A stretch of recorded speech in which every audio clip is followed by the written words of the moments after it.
Next up from Kyrie Irving, and the Nike line is the Kyrie 7 Weatherman, and there's some big shoes to fill, pun intended. And what I'm talking about is things like these right here, the daybreaks. Now, what's been going on at the Kyrie line for me is all about the swoosh and the different ways they've been playing around with the swoosh on there. I've seen a ton of different textures, materials and colours in there, and these daybreaks are probably the top of the list for me. There's that outline in the flaming fire colorway on the side of the shoe there and popping off. It's not embroidered at all. So when I saw another one coming down the line, and that's today's Weatherman's, I was thinking, wow, you know, what's going to happen on there? What's the swoosh going to look like on these guys? And it wasn't what I was expecting, because all of the interest in this shoe is actually in a completely different place. It's all about the lining on the shoe and the story of the inside of the shoe rather than the outside of the shoe. It's the places you don't normally see that grab the limelight in today's shoe. So it's kind of an interesting take, kind of an interesting way to look at it, a different sort of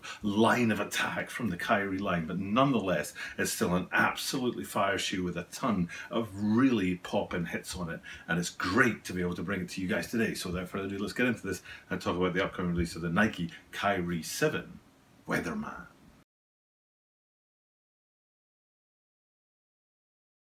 This is a Tokyo Butter 23 sneaker channel. Tokyo Butter 23 sneaker channelです。毎日アップするので、毎日見てください。Every single day from Tokyo, Japan, I bring you content about upcoming sneaker releases, sneaker news, and sneaker reviews. And in the spotlight right now today is one of my favorite sneakers of the season, the Nike Kyrie 7. It's an absolutely blasting sneaker. Tons to talk about. Everything in the shoe is just amazing to me. The upper, the detailing, the branding, the colors, the outsole. I could go on and on and on. These guys are one of the hottest shoes of the season, and I appreciate just how affordable they are. We talked about that with the Kevin Durant's recently. I think it was the 14s that line's up to, and it's about making it affordable, about making basketball affordable to more people than those, you know, like the Jordans and the LeBrons out there that cost well over $200 a pop. And these guys fit that bill, but they still manage to have enough on them for them to be a very, very cool shoe. And there's just so many hits and so many details to talk about when it comes to them. And like I said, for me, those daybreaks were a big shoe, and that was when I first sort of started actually looking forward to the next Kyrie that was coming down the line. I was looking out for them and thinking, right, if I do see a Kyrie coming down the line, I'm going to take the time to look at it and decide whether or not to bring it to you guys out there at the channel. And then this one, the Weatherman, just totally caught my eye. I was like, Weatherman, that must be interesting. I was expecting something on the swoosh and on the upper, but instead what we got was lining and outsole. So we'll get into all that today. And we might as well start with that simple stuff first, and the swoosh and the upper on these guys. So hopefully what we're looking at here is the lateral side swoosh. You can see it's a very simple black outline on a green upper. Not really much to talk about, but there is some to talk about in that upper, because it's a two-layered upper with the green being the exposed part, and then beneath that you can see the yellow coming through, and it tends to be that the yellow patterning looks like kind of circles. They may represent the sun, and that part of the Weatherman, the weather sort of cycle, is that sun on there. But the green and then second layer yellow upper is very complicated. I think we've got a great shot of the toe box, which sort of shows you how the two different layers playing off of each other. But it's kind of simple. There's not that much detailing. There's not like a hidden story in there. That stuff is saved for other parts of the shoe, and we'll get to that. But first we have to talk about that swoosh in black outlined and the way that it balances off those front eyelets, if we can call them eyelets, the two big chunky eyelets that come up on the lateral side. And we looked at them, I think it might have been the daybreaks, it might have been something else, where I'd seen them with the multiple colours on them for the first time, but we're back to the single colours on these guys, where it's just a simple black eyelet on there, but there is a little bit of texture about it. So hopefully I'm zoomed in on it in a way that you guys can see the texture and that kind of roughed up feel that they have, even though it's all in black. And the reason why I'm kind of stressing this point on the shoe is because when we go around to the medial side, which we'll do right now, you can see it's a much simpler medial side, especially when it comes to that green on yellow upper. It's a lot simpler, primarily just green and not really much more else, but still you've got those the black outline swoosh and then the black eyelets down at the bottom of the lacing system. And while we're at that bottom of the lacing system, the last thing to talk about is the all-seeing eye that's sneakily hidden right at the very bottom of the laces. And there's a big thing between Kyrie Irving and Egypt, especially ancient Egypt, and historical parts of that, you know, the pyramids and hieroglyphics and things like that. So the all-seeing eye. Usually you see other things, a few hits of Egypt throughout the shoe, and we'll get to that as we get around to the back end of the shoe. But the last sort of simple detail that I want to go and have a look at is up on the tongues, the black branding up on the top of the tongues on a very simple green tongue, and that's where the simple stuff finishes and the very, very complicated stuff starts. So we're going to actually jump away from the tongues and jump away from the entire shoe, because somebody kindly took the insoles out so we could see them in this much detail right here. And what we're looking at, I always get this wrong, but I think on this side what it'll say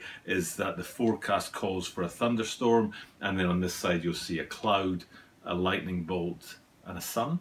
I think I'm right in saying, but whichever side they're on, I'm pretty sure I've got that right about what's going on in there. So, so the unique kind of branding and detailing on those insoles sort of sets us off, takes us away from all that simple stuff we talked about with the swooshes and the lace eyelets and the upper, and now we're into a bit more complicated. And this is where the weather sort of story is finally started to come into the shoe. And if we actually go back and look at the insole on these guys in the shoe, and then look at the lining around it, I was thinking this looks like a topographical map, so a sort of map of altitudes with you know, the grass, the greenery, and the nature side of things, instead of being those colourful country maps where, you know, like Germany's pink and Poland's blue and that kind of stuff.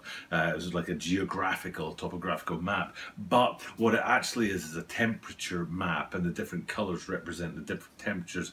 There's a thing called the heat island effect, where cities actually maintain a temperature about 2 degrees higher than the natural nature around them, because things like concrete and roads actually absorb and hold heat better than the soil and the trees and nature.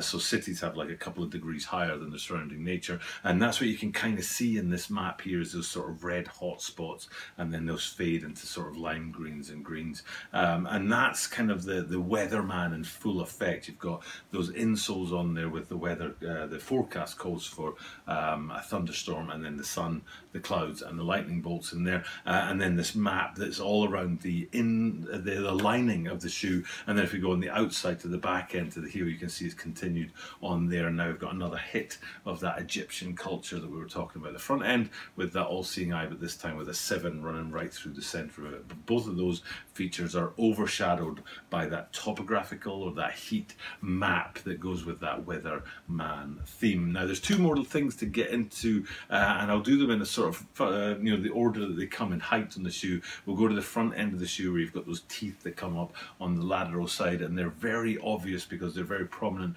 in the black coming up, but they're placed against the background of lime green, which is a really nice bridge between the dark greens of the upper and the black, and then in between the two you've got the lime green, which is a great sort of segue between the two. And what they segue to is a fantastic outsole. I don't know how to describe this outsole, but just that, exactly the same as the lining above, and that sort of heat map effect. You've got the sort of intense centres at either end, and then radiating out from that to sort of like spectrums of heat, and it's a fascinating look.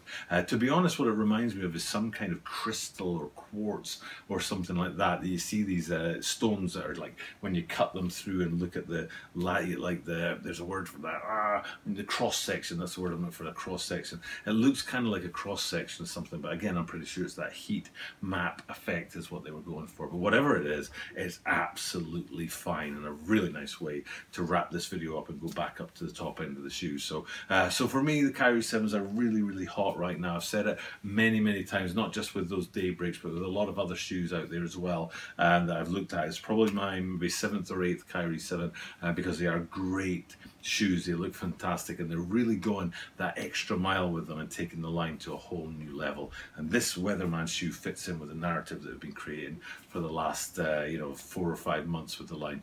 Absolutely fire, very nice. Nice to see them taking the focus away from the swoosh in the upper and place it on other parts of the shoe, but it still works. So for me, a very big yes. This June the 5th drop of the Kyrie 7 Weatherman, not too far away, and if you're interested, I totally recommend these. I think the Kyrie 7s are going to be one of those shoes, just like the LeBron 17s, that people will remember in years to come. Oh, you remember those Kyrie 7s? These are fine, and absolutely recommend you guys go out there and get your hands on them. For now though, time for me to wrap this one up. Another video in the bag, another daily drop for you guys out there. Like I keep saying, I'm I'm doing this every single day and churning out the content and keeping it coming for you guys out there. And when I do that, I get to say the same thing at the end of every single video, which is that I do this every single day. And that means that you are guaranteed to see me tomorrow.